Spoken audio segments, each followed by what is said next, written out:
Hello everyone, আসসালামু আলাইকুম। Welcome back to my channel days of Nargis. অনেক দিন পর আবারও একটা নতুন ভ্লগ ভিডিও আপনাদের সাথে শেয়ার করছি। আপনারা যে যেখান থেকে এই ভিডিওটা দেখছেন, আমি আশা করি আপনারা সবাই ভালো আছেন, সুস্থ আছেন, নিরাপদে আছেন। আমিও ভালো আছি, আলহামদুলিল্লাহ। আজকে সকাল থেকেই এই ভিডিওটা শুরু করেছি। আজকে সকালের নাস্তা খিচুড়ি রান্না করব। এই খিচুড়িটা আমি আজকে হাতে মেখে রান্না করব। প্রথমে চাল ডাল ভালোভাবে ধুয়ে নিয়েছি। তার মধ্যে আমি পেঁয়াজ, রসুন, আদা দিয়েছি। তার মধ্যে কাঁচামরিচ দিয়েছি, লবণ, হলুদ, একটু গুঁড়ামরিচ দিয়ে আমি ভালোভাবে মেখে নিয়েছি। এর মধ্যে এলাচ, দারচিনি দিয়েছি। এই চালের মধ্যে আমি পরিমাণ মতো সয়াবিন তেল দিয়ে আবারও ভালোভাবে মেখে তারপরে আমি প্রেসার কুকারে দিয়ে দেব। প্রেসার কুকারে আমি খিচুড়ি রান্না করব, কারণ আমাদের বাসায় সাপ্লাই গ্যাস না, আমরা সিলিন্ডার গ্যাস ব্যবহার করি। এই কারণে আমাকে প্রেসার কুকারেই দিতে হবে। এই অবস্থায় একটু লবণটা চেক করে নিব, লাগলে আর একটু দিয়ে দেব। এরপরে আমি এর মধ্যে 1 চামচ ঘি দিয়ে তারপরে আমি প্রেসার কুকারের ঢাকনা আটকিয়ে দিলাম। 3 থেকে 4টা সিটি হওয়ার পরে আমি চুলাটা অফ করে দেব। এদিকে খিচুড়িও হয়ে গেছে। আমি এক চুলায় ডিম ভেজে নিচ্ছি। আজকে ডিম ভাজি দিয়ে আমরা খিচুড়ি খাবো। প্রিয় ভিউয়ার্স, আপনারা যারা এই ভিডিওটি দেখা শুরু করেছেন, প্লিজ একটা লাইক দিয়ে ভিডিওটি কন্টিনিউ করবেন। আর দেখতে দেখতে যদি ভিডিওর কোনো অংশ ভালো লেগে যায়, তাহলে সাবস্ক্রাইব করে আমার এই ছোট্ট ইউটিউব চ্যানেলের সদস্য হতে পারেন। সকালে নাস্তা খাওয়ার পরে একটু রেস্ট করেছি। তারপরে আরও আনুষঙ্গিক কিছু কাজ ছিল, টেবিল মোছা, তারপরে ঘর গোছানো, এগুলি করার পরে আমি দুপুরে রান্নার জোগাড় করে নিয়েছি। এখন আমি এই চুলায় একটা ফ্রাইং প্যানে তেল গরম দিয়েছি, আর আমি মাছ ভাজতে দেব। আজকে এই পাঙ্গাস মাছ আমি ভেজে তারপরে ভুনা করব। এদিকে মাছ ভাজতে দিয়ে আমি পেঁয়াজ রসুন কেটে নিচ্ছি। ভিউয়ার্স, এখানে একটা টিপস হলো, আমরা যখন পেঁয়াজ কাটি তখন ফ্যানের বাতাসে পেঁয়াজের ছোলাটা উড়ে যায়। তা আমরা যদি প্রথমেই একটা বাটিতে পানি নিয়ে তারপরে পেঁয়াজ কাটা শুরু করি এবং ছোলাটা ওই পানির মধ্যে পড়ে, তাহলে কিন্তু পেঁয়াজের ছোলা উড়ে যায় না। মাছ ভাজা হয়ে গেছে, মাছটা এখন উল্টিয়ে দেব। অনেক সময় দেখা যায় তাওয়ার মধ্যে মাছ ভাজতে দিলে মাছ লেগে যায়, উঠতে চায় না। তখন আমরা কি করব, চুলাটা অফ করে দিব। 5 মিনিটের মতো অপেক্ষা করার পরে একটা ঢাকনা দিয়ে ঢেকে দেব। তারপরে আমরা আবার মাছটা উল্টিয়ে দেব। তখন আর মাছ ভেঙে যাবে না, আর তাড়াতাড়ি তাওয়া থেকে উঠে যাবে। পাঙ্গাস মাছ ভাজা হয়ে গেছে। এদিকে আরেকটা চুলাতে আমি কড়াইয়ে পরিমাণ মতো তেল দিয়েছি। তার মধ্যে পেঁয়াজ রসুন দিয়ে দিয়েছি, আদা দিয়েছি। পেঁয়াজ, আদা, রসুন তেলের মধ্যে ভেজে নিয়েছি। এর মধ্যে এখন হলুদ, মরিচ, লবণ দিয়ে দিব, ধনিয়ার গুঁড়ি দিব। সব কিছু আমি ভালোভাবে কষিয়ে নিব। মশলা ভালোভাবে কষানো হলে তরকারিটাও খেতে খুব ভালো লাগবে। মশলা কষানো হয়ে গেছে, এখন এর মধ্যে আমি পানি দিয়ে দিলাম। এটা বলক আসার পরে আমি এর মধ্যে মাছ দিয়ে দিয়েছি। এখন 5-7 মিনিট আমি রান্না করে নিব। মাছ রান্না হয়ে গেছে, আমি এর মধ্যে এখন ধনিয়া পাতা দিয়ে দিলাম। যে কোনো তরকারিতে ধনিয়া পাতা দিলে খেতে ভালো লাগে। এদিকে আমি মুগ ডাল ভেজে নিয়েছি, তারপরে আমি ধুয়ে ভালোভাবে পরিষ্কার করে নিয়েছি। এখন আমি এই যে চিচিঙ্গা কেটে নিয়েছি, এই চিচিঙ্গা দিয়ে আমি মুগ ডাল রান্না করব। চিচিঙ্গা আর মুগ ডাল একসাথে আমি প্রেসার কুকারে দিয়ে দিব। এর মধ্যে লবণ দিব আর সামান্য পরিমাণে হলুদ দিব। চিচিঙ্গার মধ্যে মুগ ডাল দিয়ে দিলাম, আর এর মধ্যে এখন দিয়ে দিব লবণ, একটু হলুদ, কাঁচামরিচ, এই সব কিছু দিয়ে একটু নাড়া দিয়ে তারপরে আমি পরিমাণ মতো পানি দিয়ে আমি প্রেসার কুকারের ঢাকনাটা আটকিয়ে দেব। এটা সিটি দেওয়ার পরে এটা সিদ্ধ হয়ে যাবে। তারপর আমি অন্য চুলায় মশলা কষিয়ে নিয়ে এটা বাগার দিয়ে দেব। আমার হাজব্যান্ডের এই মুগ ডাল দিয়ে চিচিঙ্গা রান্না খুব ভালো লাগে, সে খুব পছন্দ করে। প্রতি মাসে আমাদের 2টা সিলিন্ডার লাগে। যতই হিসাব করি না কেন, দেখা যায় যে রান্না করতে করতে অনেক সময় গ্যাস শেষ হয়ে গেছে, তখন দেখা যায় যে রান্না হয় না, অথবা ভাতে বলক উঠে গেছে, সেই সময় হয়তো বা চুলাটা অফ হয়ে গেছে।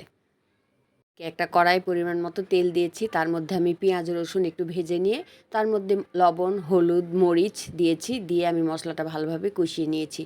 তার মধ্যে আমি একটা ডিম দিয়েছি। সব কিছু সহ একটু পানি দিয়ে আমি মশলাটা ভালোভাবে কষিয়ে নিয়েছি। মশলা থেকে একটু তেল বেরিয়ে গেছে, তার মানে মশলাটা কষানো হয়ে গেছে। এখন আমি যে ডাল আর চিচিঙ্গা সিদ্ধ করে রেখেছিলাম সেটা দিয়ে দিলাম। দিয়ে আমি ভালোভাবে নাড়া দিয়ে দেবো। এইভাবেই আমি 5 মিনিটের মতো রান্না করে নেব। চিচিঙ্গা দিয়ে মুগ ডাল রান্নাও হয়ে গেছে। অনেক সময় মাছ মাংস যখন খেতে ইচ্ছা করে না, তখন এই ধরনের সবজি রান্না করলে কিন্তু খেতে ভালো লাগে। মুগ ডালটা একটু আস্তে আস্তে থাকে, কিন্তু প্রেশার কুকারে দেওয়ার কারণে একদম গলে গেছে। যাই হোক, দুপুরে খাওয়া দাওয়ার পরে আমরা একটু ঘুমিয়েছিলাম। তারপরে বিকালে আমি একটা ফুল তৈরি করেছি। ফেলে দেওয়া শপিং ব্যাগ দিয়ে খুব সুন্দর একটা ফুল তৈরি করেছি। আমি কিভাবে ফুলটা তৈরি করেছি সেটাই আপনাদের সাথে শেয়ার করছি। এখানে আমি একটা সাদা শপিং ব্যাগ নিয়েছি, সেটা আমি রাউন্ড করে কেটে নিচ্ছি। এভাবে 4টা গোল করে কেটে নেব। আমি 4টা ফুল তৈরি করার জন্য এরকম 4 পিস করে এরকম 4টা কেটে নিব। তারপরে নীল কালারের একটা নিয়েছি, আর একটা 3 কালারের মোট আমি শপিং ব্যাগ নিয়েছি। নিয়ে এইভাবে প্রথমটা একটু বড় হবে, তারপরেরটা একটু ছোট, তারপরেরটা আরেকটু ছোট। এইভাবে আমি রাউন্ড করে এই যে কেটে নিয়েছি এই কয়টা ফুল। এখন আমি একটার উপর একটা এভাবে দিয়ে আমি কাঁথা সেলাইয়ের মতো সেলাই করে নেব। একটার পাশে আমি আরেকটা রেখে এভাবে কাঁথা ফোঁড় দিয়ে সেলাই করে নেব। আমরা যেভাবে গোলাপ ফুল তৈরি করি, যে কোনো গোলাপ, ওই রকমভাবে এটা সেলাই করে নেব। একবার সেলাই করার পরে পাশে আবারও সেলাই করে নেব, মানে মাঝখান দিয়ে আমি কেচি দিয়ে কেটে নেব।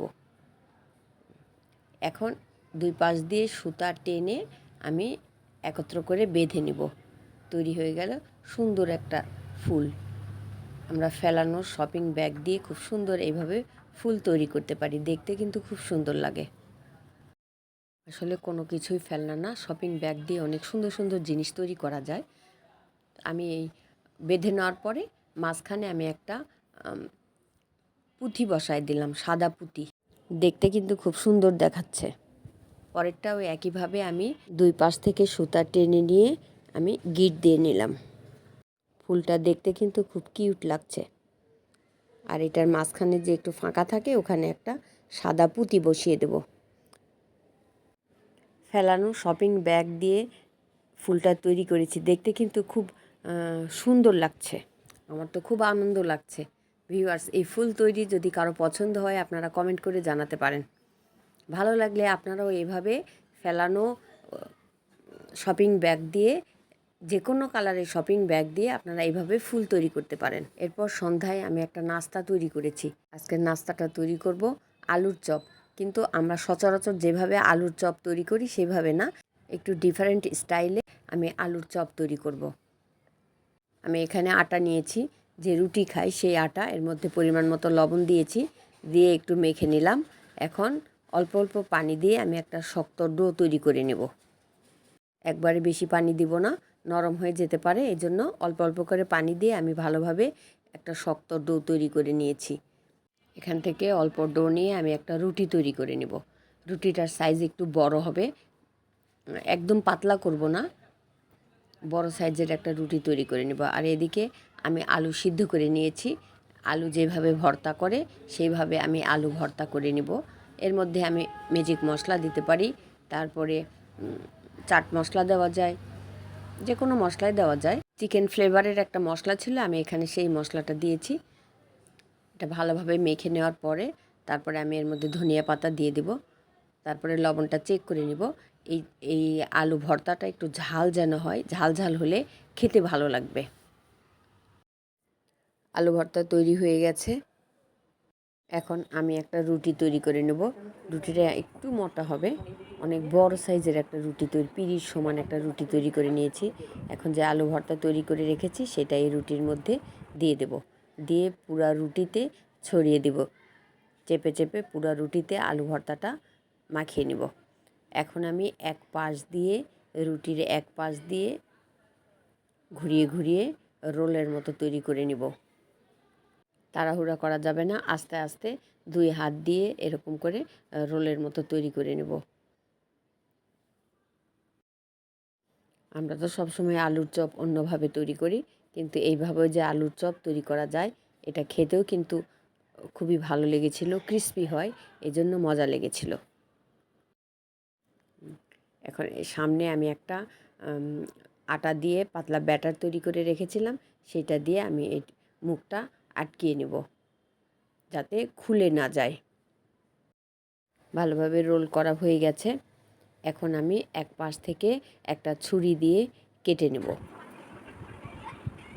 আস্তে আস্তে কেটে নেব, চাপ দিলে আবার আলু ভর্তা বের হয়ে যাবে, এই জন্য আস্তে আস্তে মানে হালকা চাপ দিয়ে আমি কেটে নেব। এইভাবে কেটে নেওয়ার পরে তারপরে আমি হাত দিয়ে একটু ভালোভাবে গোল করে নেব, চারপাশটা সমান করে একটু গোল করে নেব। এদিকে চুলায় আমি একটা ফ্রাইং প্যানে তেল গরম দিয়েছি। এখন এই তেলের মধ্যে, ডুবো তেলের মধ্যে এই আলুর চপগুলি ভাজতে দেব। এটা দেখতে কিন্তু অনেক সুন্দর লাগছে, ভাজার পর সেটা খেতে কিন্তু আরও মজা, যেহেতু ক্রিস্পি হয় এই কারণে খেতে খুবই মজা হয়েছিল। সস দিয়ে খাওয়া যায় এটা। আমরা যখন ভাজতে দেবো তখন যেন তেলটা গরম থাকে, একদম বেশি গরম না, হালকা গরম থাকে। একদিকে ভাজা হয়ে গেছে, তারপরে আমি উল্টিয়ে দিলাম, আর এক পাশও ভালোভাবে ব্রাউন কালার করে ভেজে নিব। এটা কিন্তু তাড়াহুড়া করা যাবে না, একটু সময় নিয়ে ভাজতে হবে। ক্রিস্পি করতে হলে একটু সময় লাগবে ভাজতে। ভাজা হয়ে গেছে, আমি এখন উঠিয়ে নিচ্ছি।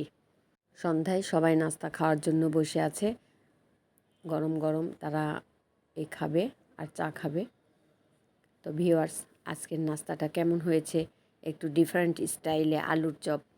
যদি কারো ভালো লাগে প্লিজ লাইক দেবেন, সাবস্ক্রাইব করবেন আর পাশে থাকা বেল আইকন বাটন অন করে রাখবেন, যাতে করে নতুন ভিডিও দেওয়ার সাথে সাথে সবার আগে আপনাদের কাছে নোটিফিকেশন পৌঁছে যায়।